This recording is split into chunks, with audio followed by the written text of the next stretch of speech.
Yo, I'm Uncle Dre, and I got something to fuck to say. I'm that what Fabulous say, a young OG. I'm that young OG talk about your bitter ass mom and your bitch ass dad. But I'm here to, you know what I mean, talk about this motherfucker, another issue that I got with this Rashawn Khan. Let's start all over. So, boom. All right, I want you to just relax. Hey, it's your motherfucking Uncle Dre. It's your motherfucking Uncle Dre. I'm your motherfucking mom's. What we talked about yesterday. You understand what I'm saying? You did it right, but you know what I mean? I want you to come on a little bit more enthusiastic. Don't look at me, just relax. And just go back in. Don't motherfucking Dre. More enthused. And 1, 2, 3, action. Yo, this Uncle motherfucking Dre, and I got something to say. I'm that type of old head that'll talk about your bitter ass, miserable ass mom, and your punk ass dad. And speaking of punk motherfuckers, yeah, that's why I said it, punk motherfucker, because you doing this punk shit while people is sick and dead. This motherfucking Rashawn Khan, where the fuck, Richard Pryor, my man, let me just show it. So I'm playing with games. Richard Pryor, this is my favorite Richard Pryor album, by the way. That's why I got this motherfucker out. Richard Pryor Bicentennial, nigga, 1976. It came out 6 years before I was born.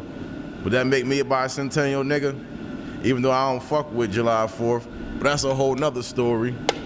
But however, I celebrate my birthday. I don't celebrate that shit, because that shit ain't got nothing to do with my black ass. And like what Richard Pryor said in the Bicentennial album, we celebrating 200 years of white folks kicking ass.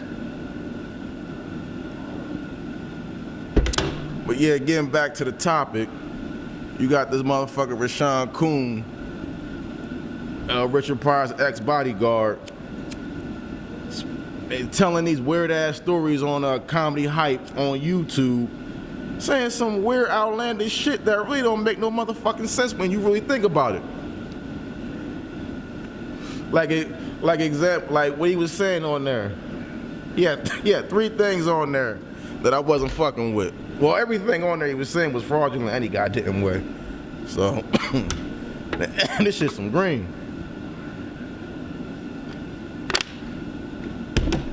Like the first story he talked about was when Richard Pryor actually set himself on fire. Now, he said he was there. I'm not, you know what I mean, debating he was there or not, whatever. He said he was there. Said he seen a big fireball just run down the fucking hallway. Now I understand, yeah, get out the way.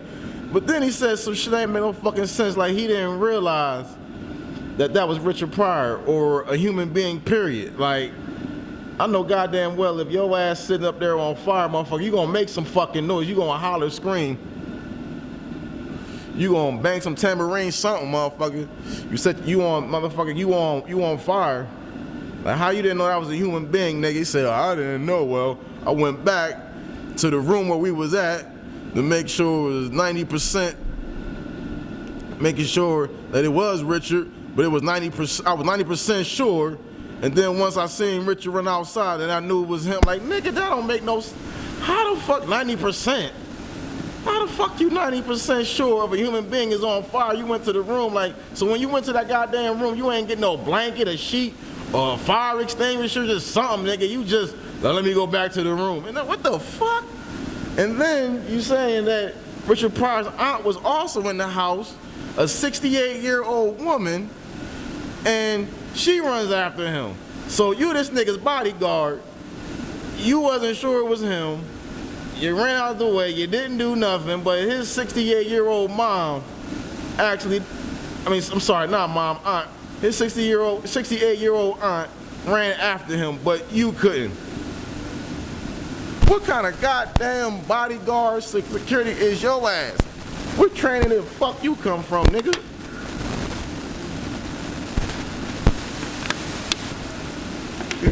Before you found out any fucking, that just don't make no fucking sense, my nigga. Like, I'd rather have goddamn Gary Coleman as my motherfucking bodyguard than your ass. How you let a motherfucker on? Damn, that's the worst, man. You gotta get Gary. I'd rather get Gary Coleman. Shit, he might protect me from the nuts up, but goddamn, at least I'm protected some kind of way. I'd rather have that than nothing. Man, you gonna let me on fire? I'm on fire. You ain't try to spit on me, nothing. Like, damn. You know, this nigga just spewing out nut ass just stories like that's the worst. Then this nigga was also saying on this joint, like I said, Comedy Hype on YouTube. This nigga also said fucking Eddie Murphy was disrespecting Richard Pryor. Richard Pryor going around saying why he don't like me, why he don't like me. And this is all around the time he was saying Harlem Nights came out, 1989. Okay. So, give me another tug here. I mean, I've seen pictures of Richard Pryor and Eddie Murphy. I don't know whose house it was. It was his house, their house, whatever house. Having fun, laughing. This is back in the 80s. So I don't see how someone who disrespects someone or don't pay him no mind, according to Rashawn Khan, according to him, Eddie Murphy don't respect Richard Pryor, but I see a picture of them laughing and smiling, whatever. And then he also was saying that around the time Eddie was filming Harlem Nights, Eddie Murphy made Richard Pryor wait for 2 hours. They were supposed to be there was over Richard Pryor's house. They was over Eddie Murphy's house. Richard Pryor and Rashawn Khan, according to Rashawn Khan, it was over Eddie Murphy's house, waiting on Eddie Murphy to come out of whatever room for about 2 hours to discuss something about Harlem Nights. So you mean tell me he made this nigga wait? Eddie Murphy made Richard Pryor wait 2 hours, whatever. He had it, like, that don't make sense. Then they end up making a Harlem Nights film, and on top of that, they all had a baseball game together afterwards. Richard, Eddie, Bill Cosby, Sidney Poitier.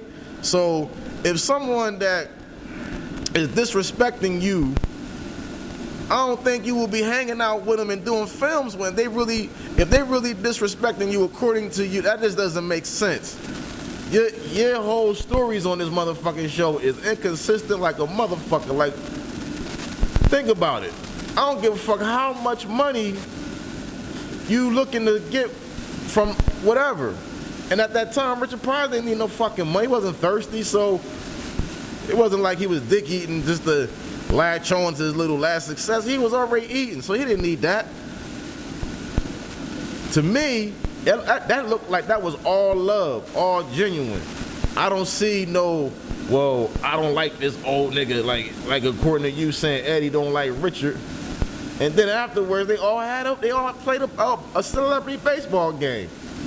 Like I said, them, Eddie, Richard, Bill Cosby, Sidney Poitier, Red Fox, they all had a baseball game. Okay, come on, my nigga. That just don't make no goddamn sense. That he really did that. Now, like I said, I'm not there. He's the bodyguard. According to him, all these things happened, which I don't believe. Like I said, I was not there. And then speaking of Bill Cosby, Rashawn Khan also said in this interview that his girlfriend at the time, Bill Cosby, grabbed her ass. He also said because he grabbed, she put herself in a position for her ass to be grabbed, but that's your motherfucking girlfriend. That don't make no goddamn sense. That's your motherfucking girlfriend. Bill Cosby grabbed her ass. You didn't do nothing then. Okay. Then after that, I don't know if it was before or after, because your stories is all over the place and inconsistent with the timelines.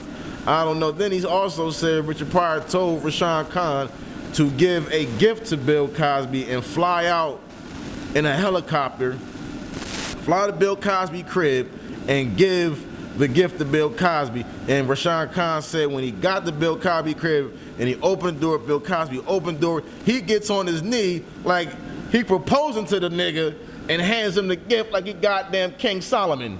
So was that before or after Bill Cosby grabbed your girlfriend's ass? Like, for you to be a bodyguard, you taking a lot of L's, even though you sit up here trying to explain about this cat and that cat, but in the midst of all this, to me, nigga, you taking L's. So, okay, so fast forward, now, 20 years later, you end up marrying the broad that you said that Bill Cosby grabbed her at the time. That was your girlfriend. 20 years later, you married her. Now, Quentin Tarantino allegedly grabs her titties. Like, damn, that's your motherfucking wife, nigga?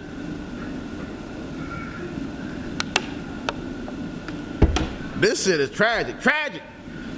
Tragic. God damn. You sitting up here, and then what was the story? This nigga's story is amazing. Let me tell you, man. Like this nigga got a fucking fairy tale out of his ass. Old bitch ass nigga.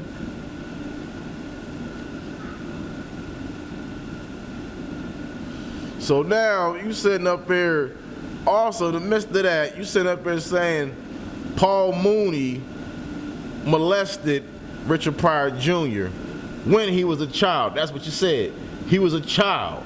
So Richard Pryor, and then you say he was a child, which okay, that means he had to been fucking him when he was back in the 60s, like in the early mid 60s. He had to been messing with him, and I'm not sure, but I don't think this nigga knew this nigga during that time period.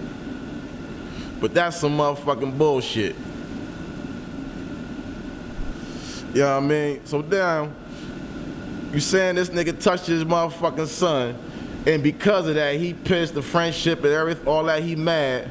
So he puts $1 million, allegedly, this is what you motherfucking punk ass said, he puts $1 million hit out on Paul Mooney. But the reason why the hit didn't go down is because he set himself on fire, which your punk ass didn't even help him, and you was the fuck there, you was somebody's goddamn bodyguard. Like, come on, nigga, you the goddamn worst. Some fucking bodyguard in front of your ass is, nigga. God damn.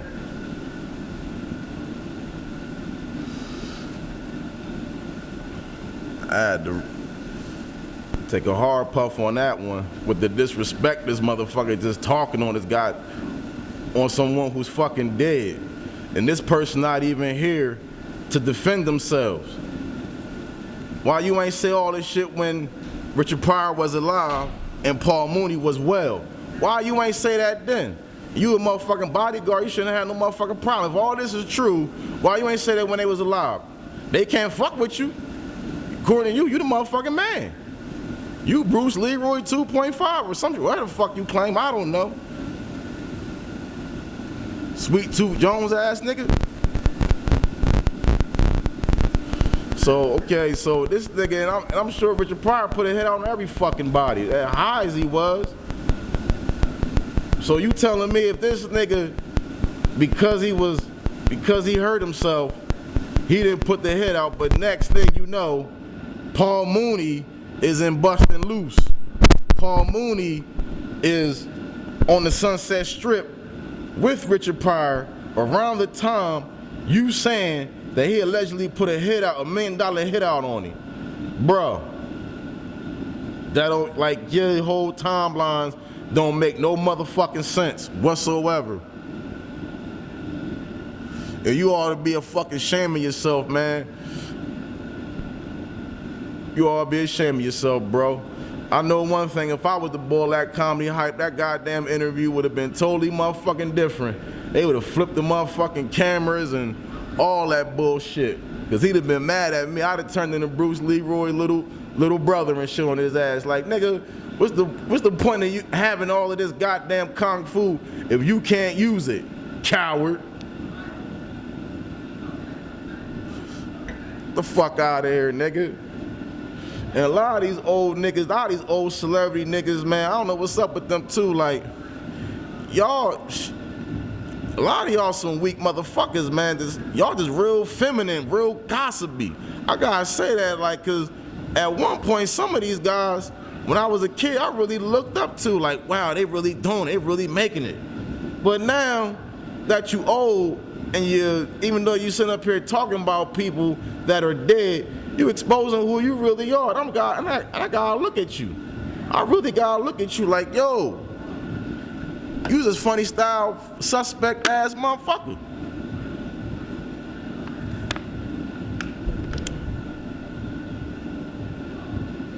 And you. So I'm gonna cut it right here. I want you to keep on going. I'm gonna keep it running, but I want you to kind of like, we get the story. I don't want you to drag that story out too much. I want you to start talking about different eras about when you were and how things were or now. You understand? What do you mean, like? So remember we were talking about like you're the one who knows everyone's pissy ass mom and everyone's bitch ass dad. So we kind of want to take it to a situation where you're reflective on something current, a current event. I want you to express your feelings about something that's current right now. I mean, we understand, but not everyone knows about that Richard Pryor thing. But I want you to talk about something that everyone might know about. Like the Popeye's chicken. Popeye chicken. Yeah, there you go. Do the Popeye chicken thing. And let me see how it works out. All right, so we want to go from 1, 2, 3. Action. Yo. I'm your Uncle Dre. This Uncle Dre. Oh, let's go. Start over. Okay. All right, 1, 2, 3. Action. This Uncle Dre. And I got something to motherfucking say. You niggas standing in line for fucking, I don't know, 2, 3 every fucking hours, y'all stupid asses in line for waiting on a goddamn chicken sandwich that's gonna lead your ass to the early grave anyway. If these motherfuckers wanna put. Stop for 1 second. Wait, what I said? Put the beer in front of the fucking album cover. Okay. It's all on. Nah, I ain't wanna, cause you know, yeah. I want you to put the beer, put it kind of like sit up. You don't necessarily have to do the branding. All right, we're gonna go in 2, 3, action. Yo, this Uncle Dre, and I got something to say. You niggas standing in line all fucking day waiting for a fucking chicken sandwich that's gonna kill your ass anyway. You motherfuckers need to stop that bullshit. You ought to be ashamed of your motherfucking self. All these black businesses, and you can Google it. Don't say you don't know, cause you know. Cause if you want to get a motherfucking Beyonce ticket or a Eagles ticket or whatever ticket, your ass will find out. All these motherfucking black businesses out here that got banging ass chicken sandwiches. You got brothers right here in Chester, PA. No. Don't say nothing. Chester's cool. We're gonna start all over, but I like where you're going with that. Chester's cool, but this is a worldwide situation. Popeyes ain't. We got black people cooking chicken every motherfucking day. And you mean to tell me you motherfuckers will run to Popeyes instead of your grandma? You understand what I'm saying? Shit like that. I got you. All right? All right. 1, 2, 3, action. Yo, this Uncle Dre, and I got something to say. You motherfuckers out here standing in line all day for a fucking chicken sandwich that's gonna kill your ass anyway. You ought to be ashamed of yourself. All these motherfucking black businesses out here that sell chicken sandwiches, not only black businesses, your goddamn family. All these, man, you ought to be ashamed of yourself. Y'all out here really, and no one ever wins. You know who won? The CEO of Popeyes won, and their kids won. That's who won. You done sent them to college, graduate school, business school, whatever school. You done sent all of them to school, and all you and your kids got was a motherfucking chicken sandwich. That's it. You got a chicken sandwich. You happy? You stood in line. You got a goddamn chicken sandwich. I know if it was me and my motherfucking fat ass was hungry, I'm not standing on line for nobody's chicken sandwich. Shit. I'm gonna go to somebody, but shit ain't gonna be no motherfucking Popeyes. You stand in line for Popeyes when all that time, all that money right there. All them hungry Negroes in line, standing in there for Popeyes. All y'all could have came together and brought your own goddamn chicken franchise, Rib Shack, whatever you want. You could have did that, but no. Y'all motherfuckers want to sit up here, stand in line, get it, man. I swear, if they wanted to put herpes or AIDS in the goddamn chicken sandwich, all you motherfuckers would be. Y'all be sick in the motherfucker right now. Don't even know it. Don't even know it.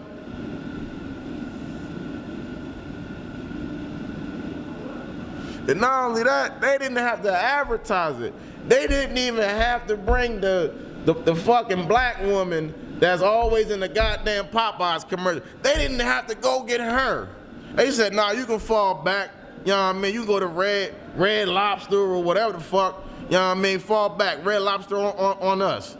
They didn't even have to bring her out because you niggas on YouTube and Facebook making all the goddamn commercials for them. They said, well, goddamn. Good looking, my nigga. Again, good looking. While they sitting there, while you advertising for them, free publicity, they done save millions. They gonna take that millions and come with something else for your ass to fucking stand in line for.